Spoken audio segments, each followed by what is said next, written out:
Hello to all and welcome everybody to this very first webinar of the World Federation of Intensive and Critical Care and the Society of Turkish Intensivists. And as you know, we have very distinguished speakers today, and the topic will be about sepsis, which is a very important topic for all intensivists in the world. And we have decided to organize this monthly webinars, and starting from November till June. And we will continue it in December till the Congress in the 16th World Intensive and Critical Care Congress, which will be held in August 2023. My name is Arzu Topeli. I'm a professor of intensive care medicine and a department chair in Hacettepe University Faculty of Medicine, Ankara, Turkey. And I was also a council member of the Society of Turkish Intensivists and a former council member of the World Federation of Intensive and Critical Care. And I will introduce our first speaker. And before that, I will ask you to write your questions in the question and answer part. And at the end of each speech, I will ask these questions to the speakers. And I will introduce our first speaker, who is Professor Jorge Hidalgo. He is a professor of critical care medicine from Belize, and he is now the president-elect of the World Federation of Intensive and Critical Care, and he will take over the position in Istanbul in August 2023 in the Congress of 16th World Intensive and Critical Care Congress. And he will be talking about pathophysiology of sepsis. Please, Professor Hidalgo.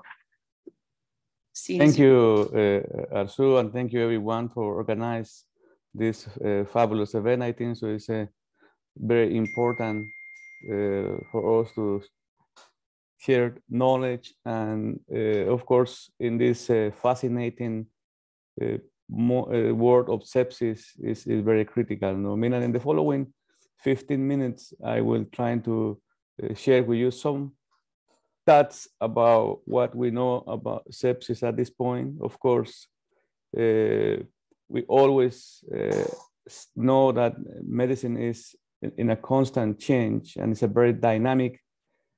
And the only constant is basically the change. And then sepsis is a very good example of that, because it's in the last 2 decades has been basically in a constant change. We shared the guidelines and trying to up to date based on the latest evidence we have. I mean that just to start, want to share with you our conflicts of interest. We have the Sepsis Codex book that will be ready to you guys in the following weeks. And then, of course, what we know now is that essentially sepsis is a life-threatening condition. We know that have an important global disease burden. And as we understand, as today is essentially that the syndrome is compromised with a severe organ dysfunction that is essentially caused by a dysregulated host response to infection. And one of the important things in the last is that essentially is, and a lot of emphasis is put in the immunopathophysiology of sepsis. And of course, when we know that, we would see that the balance on this immunological response is altered, and that's why we need to discuss on those aspects.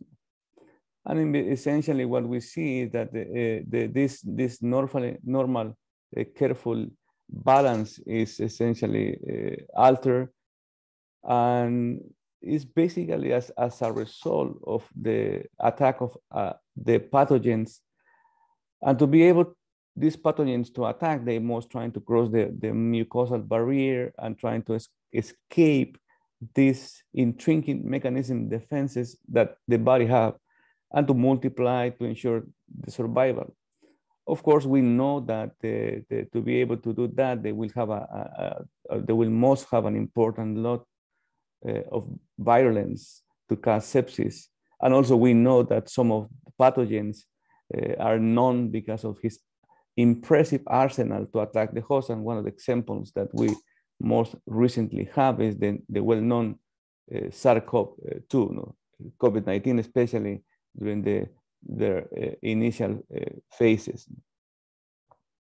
This sepsis is essentially, we need to have a starting signal, and is associated with all the different mediators, the pathogens, their molecular patterns, the recognition patterns, and all these essentially are acting to create an important inflammatory response.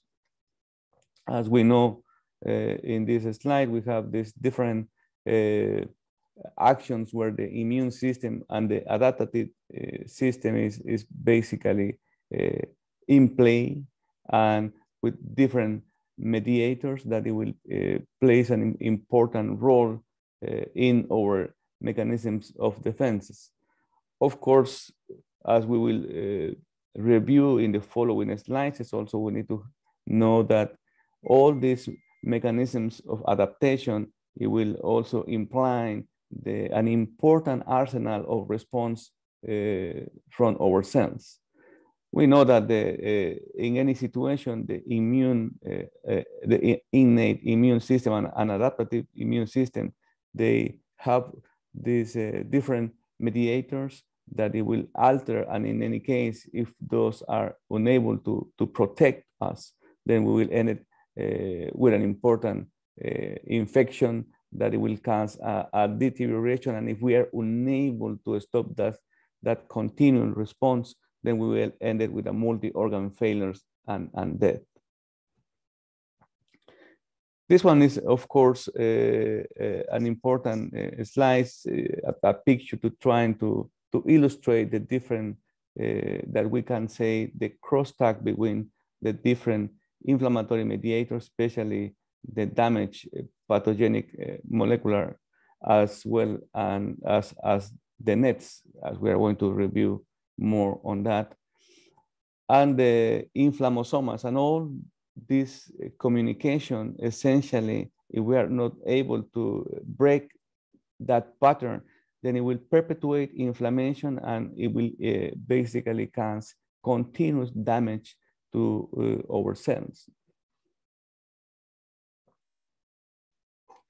Another important component those days that is basically plays is an important role is our habits, our diet. No? Also, we know that we have the metabolic associated patterns that it will also plays an important role in the inflammation, because it will cause some extensive cell damage to the body tissue. And this cell damage leads to an increased levels of endogenous danger signaling molecules, including the fatty acids, glucose, cholesterol, and crystal. And at the end, it will be essentially trying to cause some trigger to the different inflammatory process and plays an important role now in sepsis, no? But probably we will know more and more in the following days. No? The nets essentially are released from neutrophils, and those are basically an important during the inflammation, and those nets basically will contribute to pathogen clearance. And excessive net formation, what it will cause is a promotion of inflammation and tissue damage in sepsis. And as we see in this cartoon, the importance of the nets on the inflammation and injury, and it will essentially activate different components. It will play an important role with the platelets, and it will promote thrombosis and coagulopathy in sepsis. Another close collaboration is an important player is the complement, as we know that the complement is part of the host in innate defense with a number of biological effects. Many of those effects, it will definitely contribute to the inflammatory reaction, mainly by activation of cells like leukocytes and endothelial cell sepsis as a clinical condition that will require an important participation of the different mediators. No? Of course, the complement sits attacks dangerous cells or pathogens and phagocytic cells that can respond more properly after activation by pro-inflammatory mediators. The problem with sepsis is that this teamwork is dysregulated, and it will cause insufficient use of the complement system. One of the important components in the complement is essentially the participation of the C5a anaphylotoxin and its receptors. No? Those plays an important role in the activation of neutrophils that can lead to endothelial cell damage. You know? And during the sepsis, we know that the appearance of this complement product is followed by the appearance of extracellular histones in plasma, which at the end will promote inflammation. The problem with this is that it's a cascade of events promoting inflammation. This is a cartoon to illustrate essentially what we talking about concerning the complement and the different immunomodulation and his interaction with the different other mediators. And as we are not able to stop that, it will cause multi-organ failure and death for our patients. This is to illustrate the complement participation and also the mediation of thrombus formation with platelets. Again, right here is in this cartoon, we see one more time the participation of the nets and thrombus formation in platelets in a patient with pneumonia.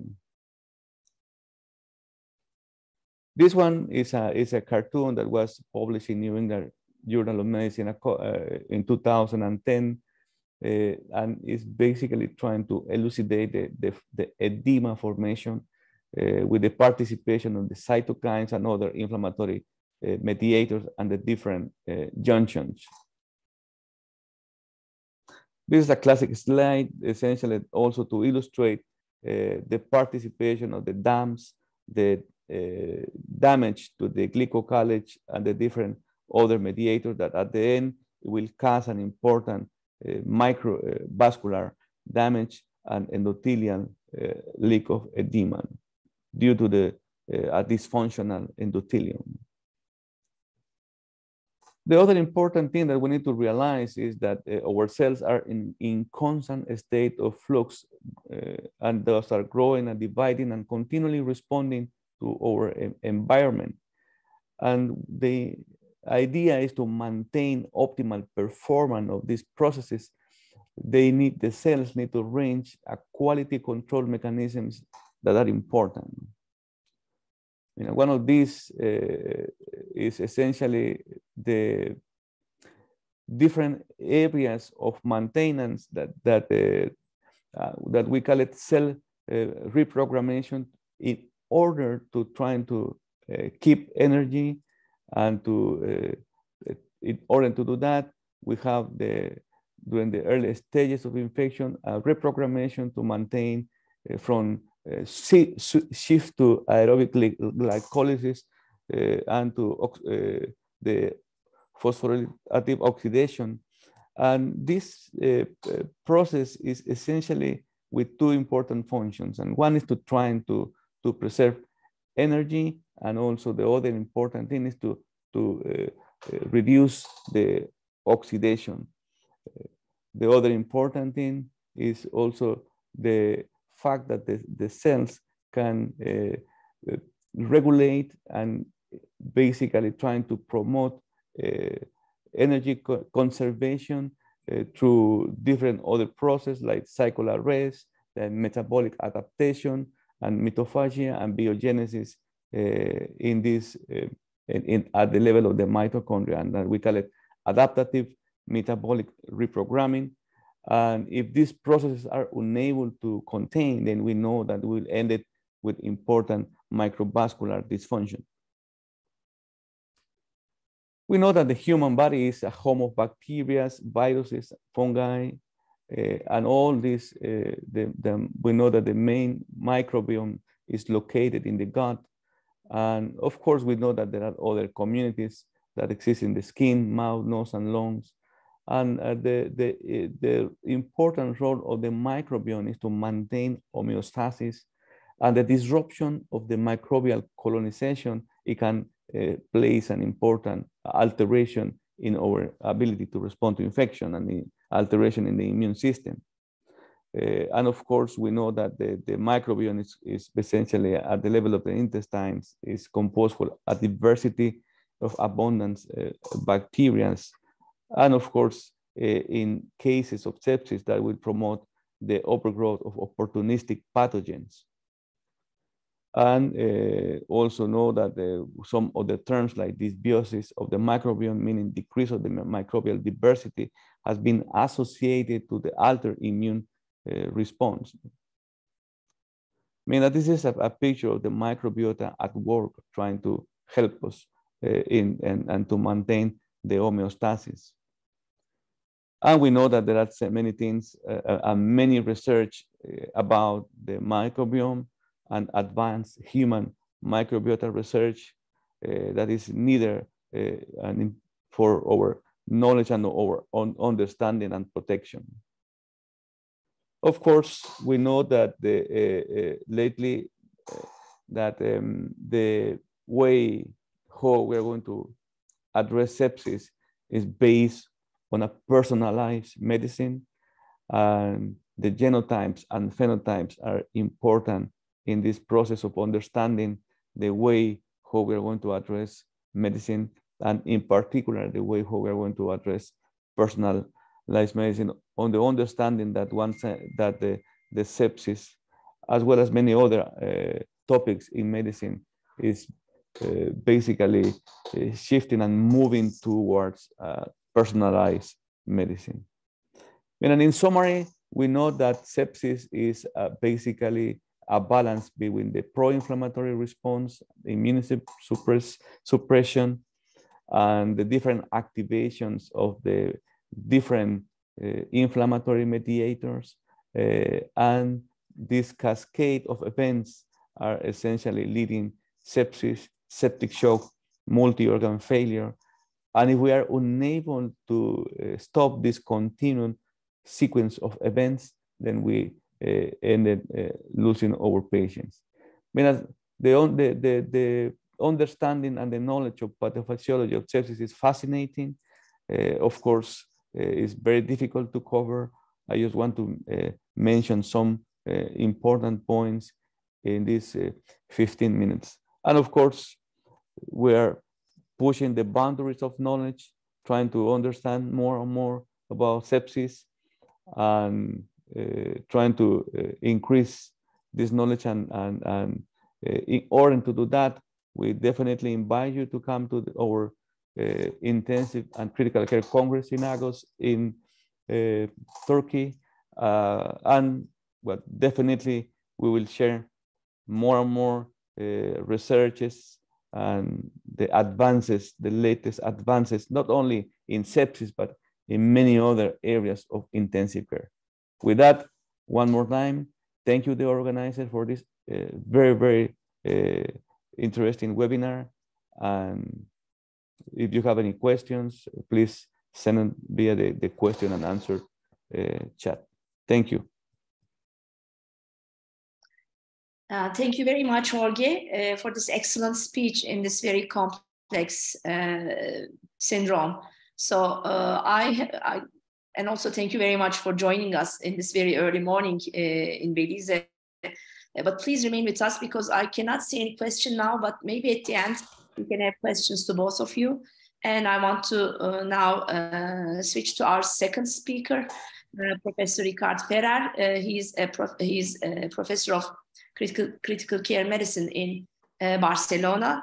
He is currently the council member of the World Federation of Intensive and Critical Care, and he was the past president of Spanish Society of Intensive and Critical Care Medicine. And he is also in the steering committee of the Surviving Sepsis campaign and also the sepsis guideline. So he will be talking about what is waiting for us in the next sepsis guidelines. Yes, the scene is yours, Professor Ferrer. So thank you, Professor Topelli, for inviting me to this webinar. I think we are all excited about the next Congress in Istanbul next summer in August. So all of us want to be there. So I guess all the audience also want to be there in August in Istanbul. So really don't know what is going to be in the guidelines, the next guidelines, but I'm going to discuss about what is new or what is going on regarding sepsis treatments in the current time. So this is my idea. Where are we now? We have some new antibiotics for difficult to treat resistant microorganisms and important improvements in the process of caring sepsis in the recent years.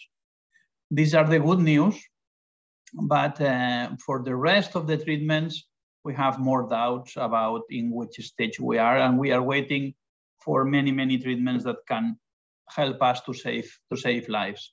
So this is what we have now in the guidelines, especially for the first hour of treatment: fluids, vasopressors, antibiotics, microbiology, etc. However, we know that some of these treatments, despite we have some new antibiotics, have limited options, and maybe in the future we have more difficulties to treat patients, especially with antibiotics. But also, if we want to reduce mortality, we will need more than only antibiotics, other ways of reducing the bacterial or the viral load, and other ways to immunomodulate the host, because all the topics that Professor Hidalgo has explained before are susceptible to be modulated, I guess. So we need to move forward in that sense. So I'm going to start talking about treatments for the microorganisms. As we have limitations with antibiotics, maybe we have other options like monoclonal antibodies. We have some of them for COVID, of course, also for anthrax, for Clostridium difficile. But what about important bacteria causing sepsis, like Staph aureus or Pseudomonas? So it's an interesting hypothesis that we can reduce the virulence of these microorganisms using monoclonal antibodies, because they are quite specific, safe, could have long half-life, and could help also to preserve antibiotics, and in fact complements the effect of the antibiotics. Limitations, of course, is that they are only act in the surface of the microorganisms. This is a list of potential monoclonal antibodies that can be helpful for sepsis in the future, and I'm going to comment about those for Staph aureus. In fact, those monoclonal antibody goes against the alpha toxin of Staph aureus. There's a long-acting and a short-acting monoclonal antibody, and there is some evidence that can reduce the risk of developing an infection if you administer those monoclonal antibodies in patients colonized, but also that you can reduce the morbidity of infection caused by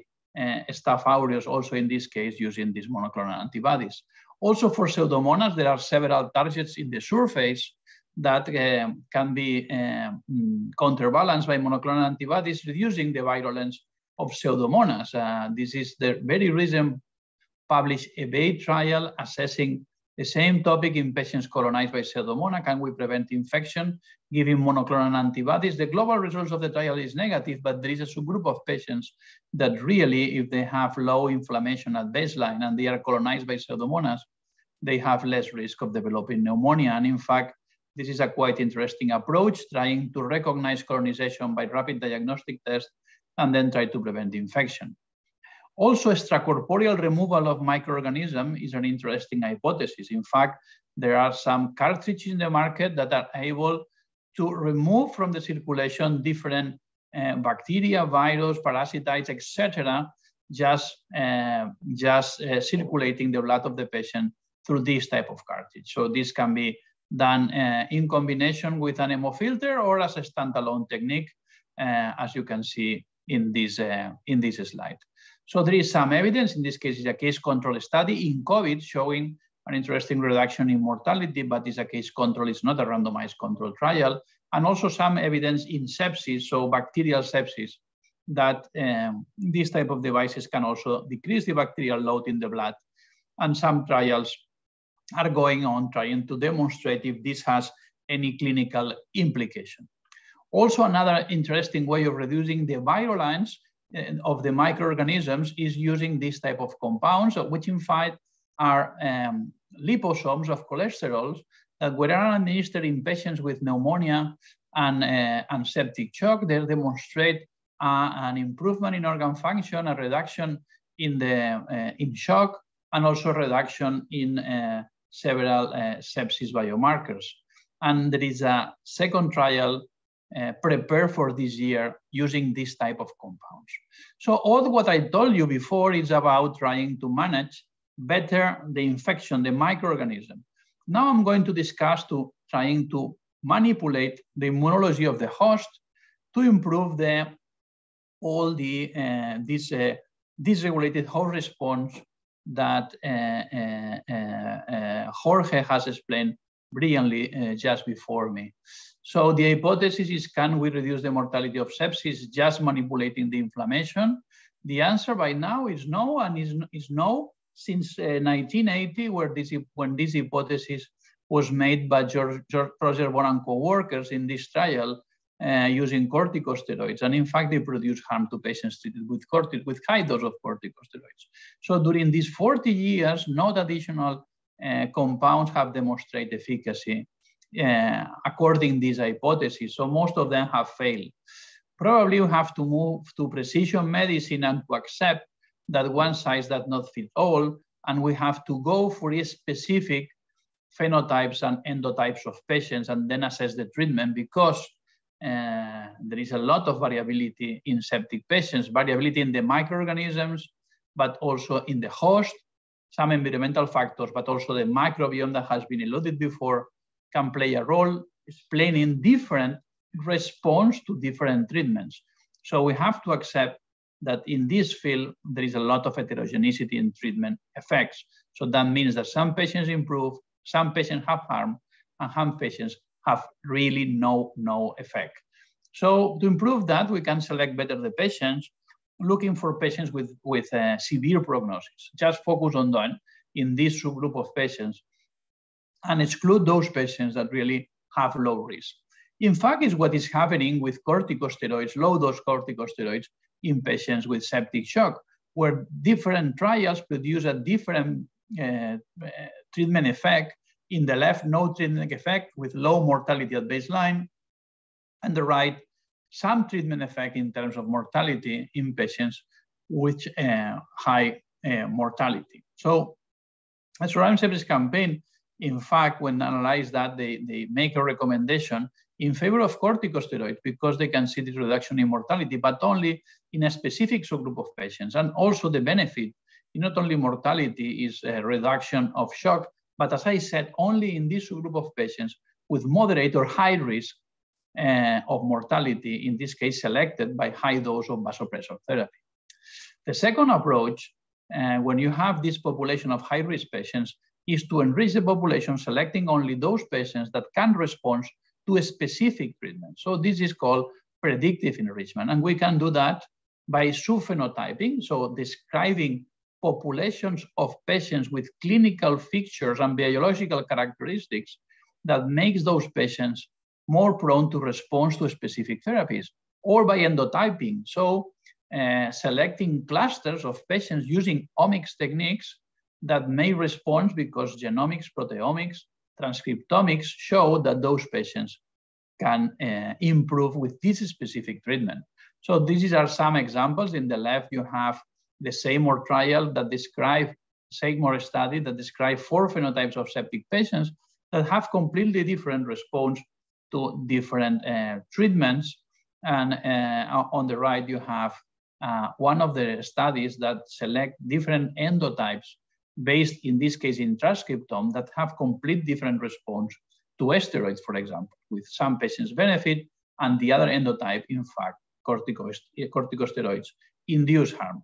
So the combination of prognostic and predictive enrichment is what can help us in the future to identify some patients with sepsis. So for the next minute, I'm going to explain different, in fact, different phenotypes of patients that may respond to specific treatments. So when we talk about immunoglobulins and specifically about IgM-enriched immunoglobulins, we have to go for a subgroup of patients, in fact, that have low levels of IgM and some inflammation. And this subgroup of patients seem the subgroup of patients that may benefit. And in fact, again, there is a prospective randomized control trial for this year approaching this specific subgroup of patients for assessing if this specific phenotype of patients with low levels of IgM and high inflammation may respond, because at this moment, Soren's campaign is not recommending the use of immunoglobulins in patients with sepsis, have a recommendation against, in fact, of the use of these of immunoglobulins in the setting of sepsis without any enrichment, of course. Other possibility is to target some pumps, endotoxin, you know, that is liberated by gram-negative microorganisms when they are killed by the antibiotics we give to patients, and this liberation produces the systemic inflammation previously described. There is the possibility of removing this endotoxin using, again, an extracorporeal removal technique with polymyxin B. The results of the EUPHATRIS trial is quite disappointing because the study has been very well enriched, selecting those patients that have sepsis, multi-organ dysfunction, and high levels of endotoxin. So a good enrichment strategy. So a phenotype that we can say that is a phenotype of endotoxic shock. The results were negative, and there is a subgroup of patients, again, that may benefit. And again, there is a trial called TIGRIS going on, and maybe this trial can produce some information in favor of the use of this extracorporeal removal of endotoxin in patients with sepsis in this specific subgroup that are those that have intermediate levels of endotoxin. There are other devices in the market that are able to reduce other pumps, or in this case, DAMs, especially CytoSorb can remove, especially cytokines. The surface for absorption is quite big, and there is not randomized control trials for this setting, or important randomized control trials for this setting, let's say, but there is some evidence that the higher the dose, the higher the benefit in survival, suggesting that this is an interesting approach. In fact, at this moment, there is no recommendation in favor of that in the guidelines, but there is a field of research that may produce different recommendations in the future. Another specific phenotypes are those patients with sepsis and activation of coagulation, DIC. There are trials on that. There are several compounds, activated protein C, thrombomodulin, antithrombin 3, heparin, that can work in this setting. But at this moment, still we don't have positive trials. Maybe the most recent one is the trial with thrombomodulin showing no benefit in the global population, only in a small subgroup. But at this moment, to my knowledge, there is not another trial going on for this specific phenotype of sepsis with DIC, despite that thrombomodulin are used in some countries around the world because they have the indication for that, but it's not a global approach. What about patients with sepsis and AKI? I think this is a quite promising phenotype because there are several therapies that are being developed for this condition, especially alkaline phosphatase, that are able to protect the kidney from this endotoxin, in fact, from the endotoxin effect in the kidney. And the phase 2 trials demonstrate some effect in kidney protection in this setting. And in fact, some effect in mortality. And in fact, the recent Ribara trial has been stopped because of futility for mortality, but have shown an important protective effect on the kidneys. So I think this specific phenotype can be interesting for the future. The TREM receptor family is quite associated to toll-like receptor 4. In fact, this receptor family, the role is the amplification of the cascade of inflammation produced by the activation of the toll-like receptor 4 after endotoxin recognition. In fact, this pathway can be blocked by nangibotit, which is a small protein that act at this level. And studies in phase 2 have demonstrated that using this compound, there is an improvement in SOFA score in patients treated compared with patients untreated. And very interestingly is that the effect, the positive effect of this compound is concentrated in those patients that have high levels of the soluble receptor in blood. So high levels of S-TREM, which is the name of the soluble receptor, indicate those patients that may respond to this compound and not respond in those patients with low levels of this biomarker. In fact, the ASTONISH trial has been finished, showing again a relationship between levels of this soluble TREM and severity, mortality, and morbidity, and also an effect in those patients that have high levels of the biomarker in the right compared to the global population. So those patients with high levels of the biomarker respond in terms of reduction of a SOFA score compared to placebo. And there is a dose effect according to the levels of these specific biomarkers. So this specific phenotype is going to be included in a new phase 3 trial for assessing the use of nangibotit in this setting. So the phenotype is patients with sepsis, septic shock, and high levels of strength. Also, adrecizumab is an interesting compound. Again, it's a monoclonal antibody and against adrenomedulin, and it could act in patients that have, and a phenotype of patients that have activation of the endothelium and endothelium damage. The use of this compound in patients with high levels of bioIDM plus vasopressors or septic shock by high levels of these biomarkers, the trial have demonstrated benefit in terms, again, of changing SOFA, but also in terms of mortality. So it's, again, a specific phenotype that could be interesting.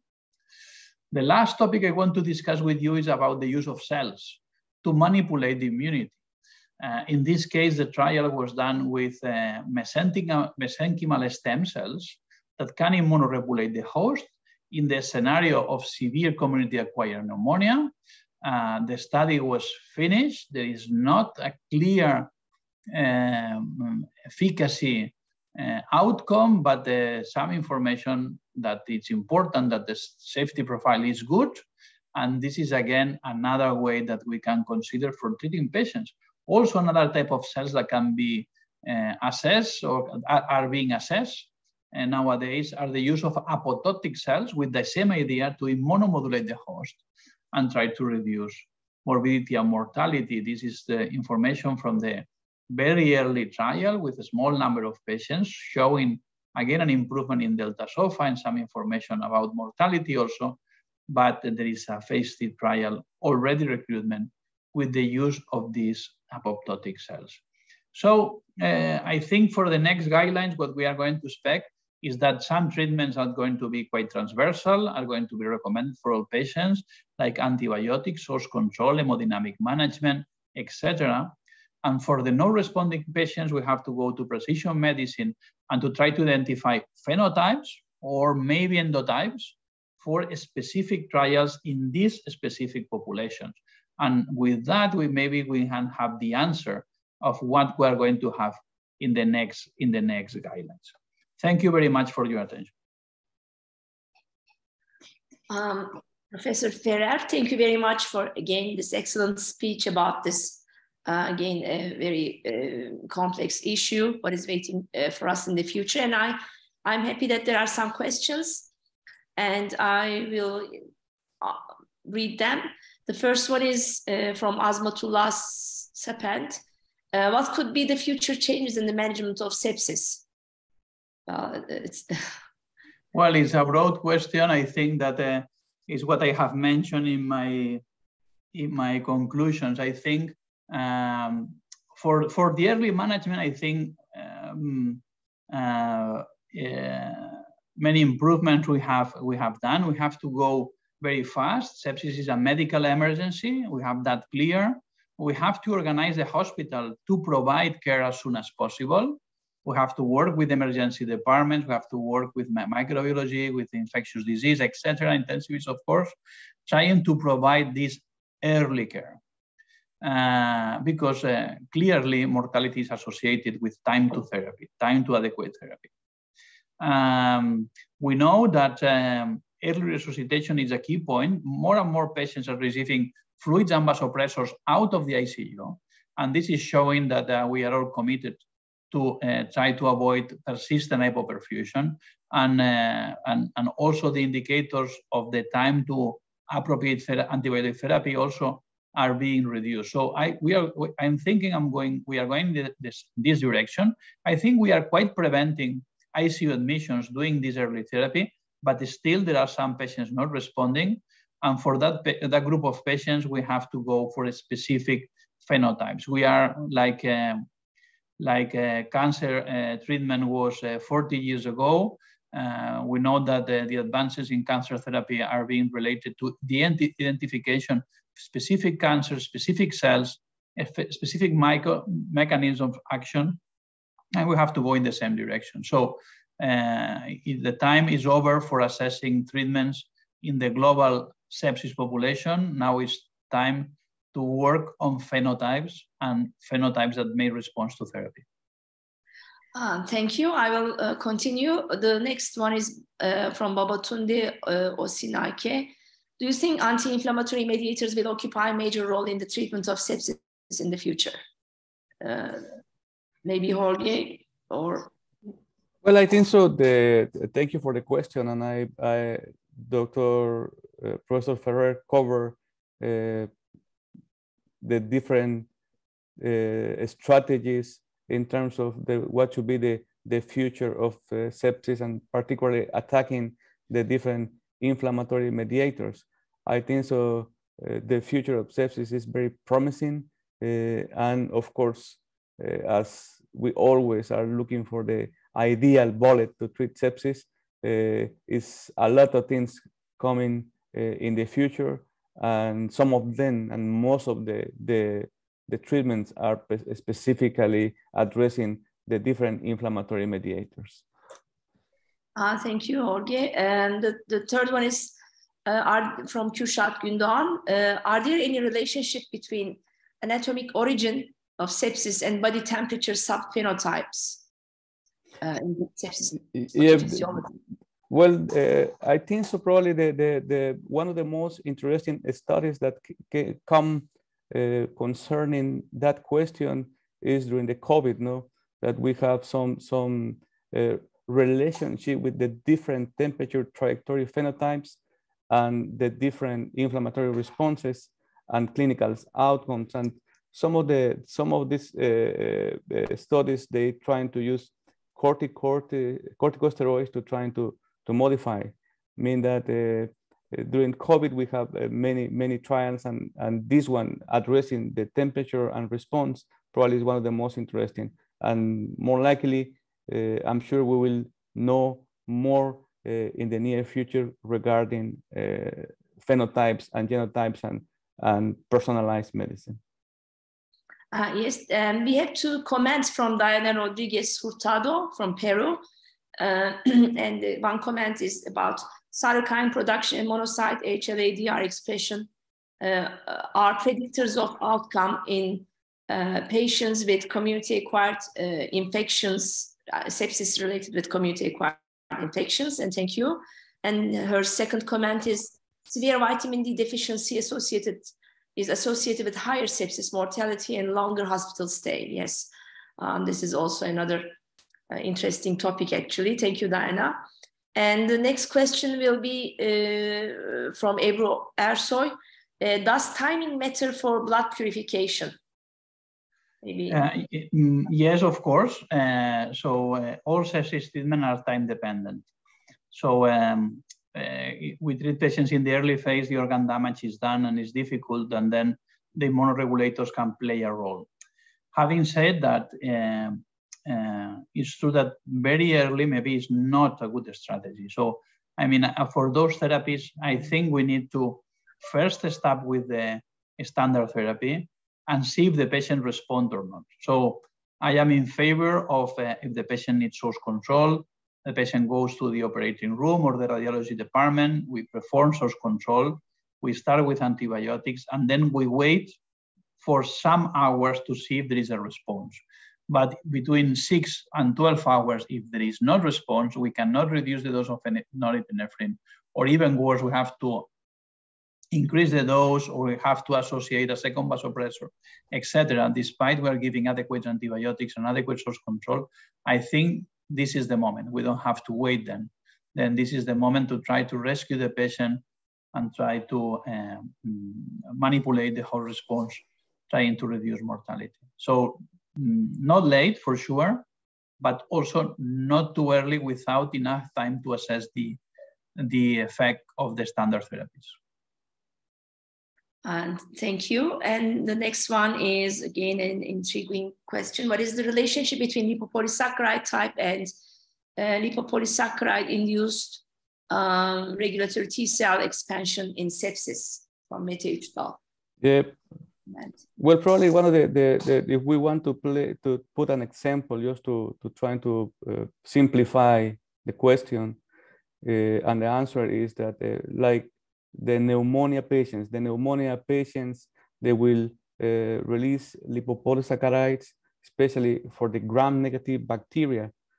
And those basically that they're going to do is they activate platelets, and the neutrophils usually migrate into the pulmonary capillaries, and it's going to be an important interaction between platelets and to formate aggregates. You know, that is probably one of the most interesting examples, and the interaction that we have with the lipopolysaccharides, gram-negatives, the neutrophil release nets, and the thrombus formation. I mean, this is definitely something that we see a lot in this particular patient with sepsis, and the nets and the relationship with the lipopolysaccharides. Okay, thank you. And there are several ones that two questions from Cartavia. He or she is asking, what is the new recommendation for cell therapy in sepsis? And another is is there any recommendation about the Astonish trial? So for cell therapy, we are quite far away of a recommendation. So what we have is trials. At this moment, we don't have safety concerns, which is, I think, is quite positive, but the efficacy need to be tested in prospective randomized control trials, selecting the adequate population. And but for the trials I'm seeing now, I don't see a lot of enrichment in these trials, which I think is a matter of concern when you see a trial in sepsis with cells or with other therapy without enrichment. Regarding Astonish, the results of the Astonish trial, despite globally are negative, the subgroup of patients with this specific phenotype with soluble TREM elevation, I think this is very promising, really very promising.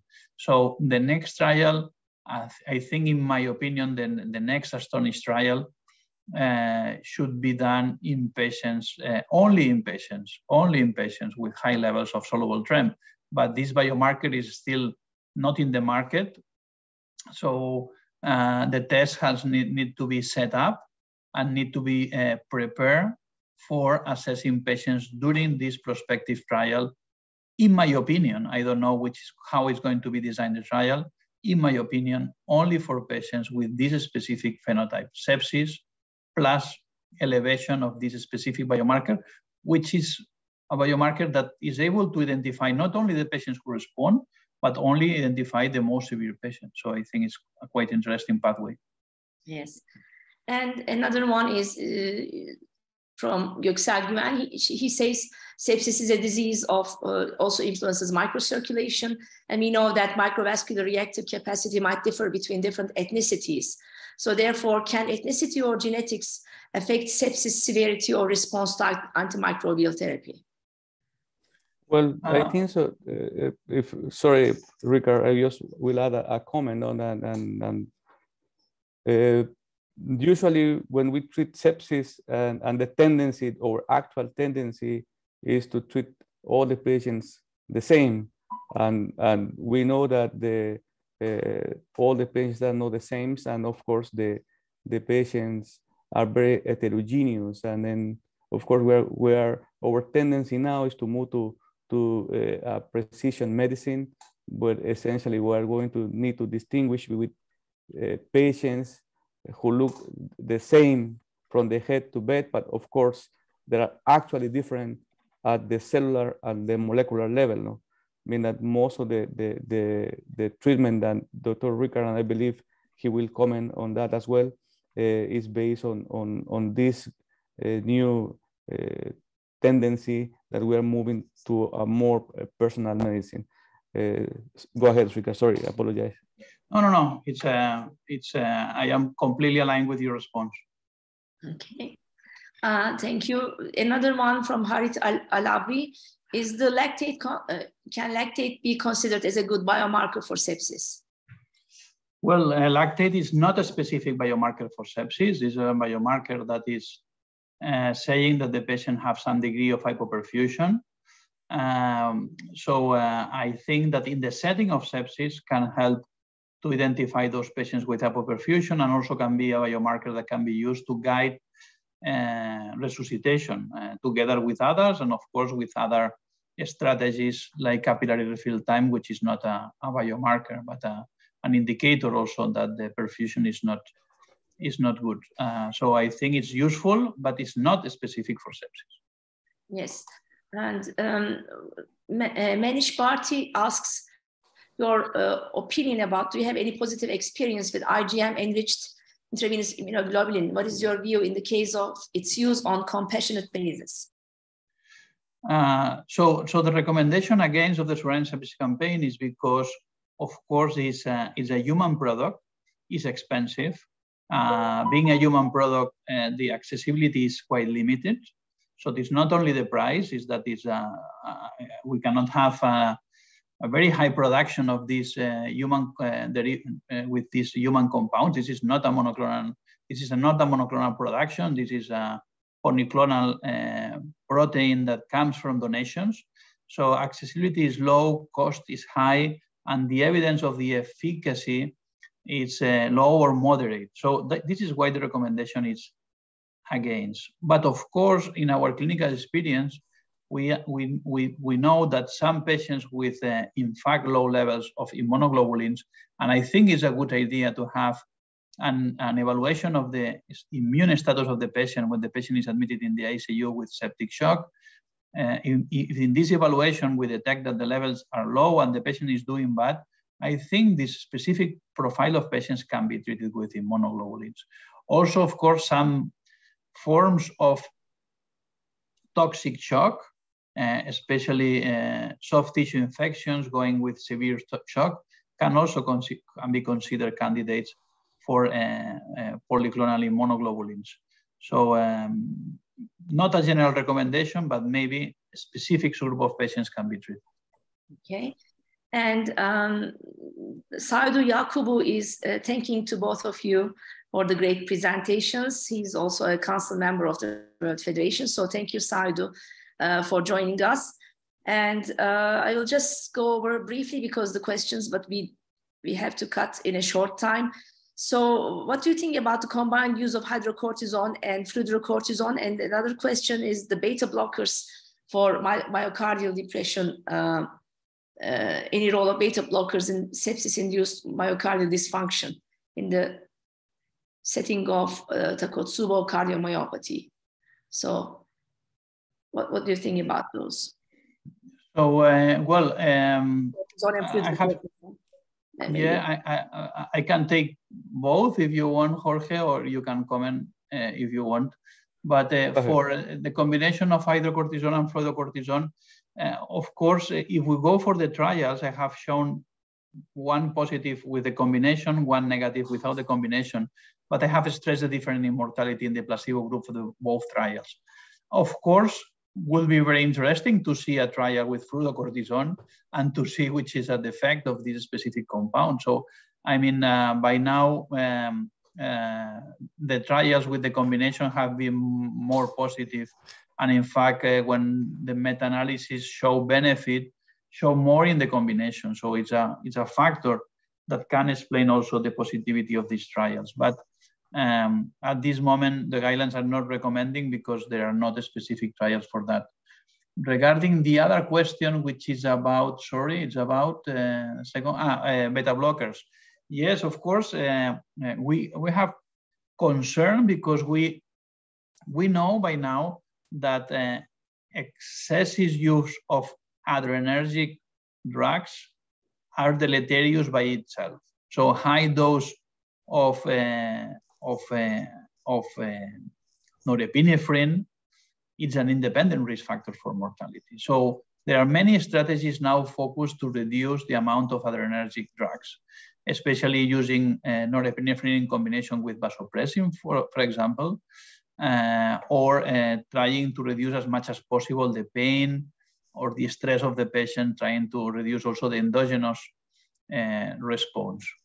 Some group of patients also may respond to beta blockers, but we have to be aware that we have to use it in patients that we have the suspicion and they have an inadequate myocardial response of sepsis with severe tachycardia, but not in cardiogenic shock. So try to avoid that. I have two, I'll pick three more and just cut it. The two ones will be quite challenging again, but is there any role of vitamin C treatment in sepsis? And also the second one is what is your approach in sepsis resistant to inotropic or vasopressor therapies? Well, regarding the vitamin C, I think so. The recent trial essentially, and of course our recommendation into the guidelines, and just for the time, we are not recommended vitamin C as part of the treatment of sepsis. No, even if some of the patients that went into the trial, they show an increase of mortality. No? Meanwhile, with vitamin C, we are not the guidelines. We are not recommended the use of vitamin C.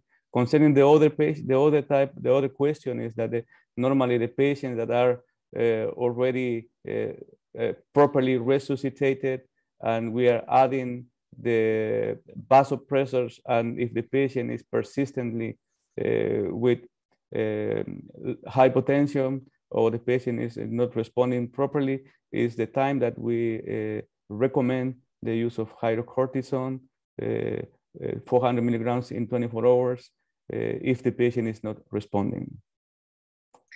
And also the last, I think a question and a comment from Alison Fox Robichaud from Canada.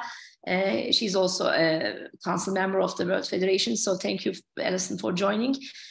She's thanking for the seminar. And one challenge is that there is a lack of definitive diagnostic or prognostic biomarker.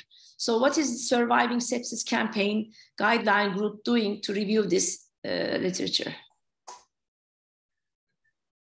Yes, so the use of biomarker for diagnosis, for example, procalcitonin or C-reactive protein, the problem is that at the moment of sepsis identification, the capacity of ruling out or ruling in infection is limited. It's quite limited. So the use can be more focused on antimicrobial stewardship, looking to the trend than a single value. So there is a need, really a need of other biomarkers which can help to rule in, rule out infection in the moment of uncertainty when you're facing a patient. The biomarkers of prognosis maybe can be helpful for identifying those patients that will need ICU admission, for example, and have bad prognosis. And I think that maybe the future is more in that. So we have suspicion of infection, we have high levels of a biomarker saying that this patient have risk of complication, and based in that, adequate the therapy and the setting where the patient are going to be treated. And so thank you. I thank you to both speakers for joining us and all the attendees from different parts of the world for joining us in this webinar. And we are very excited to do the second one in 1 month. And please follow us from our social media or channels or from our website. And I just want to announce that this presentation will be in our YouTube channel of the Society of Turkish Intensivists. So you can, for those who haven't watched the whole part, you can still have time to watch it. And again, we look forward to seeing you all in our Congress in August 2023. And I just want to close it.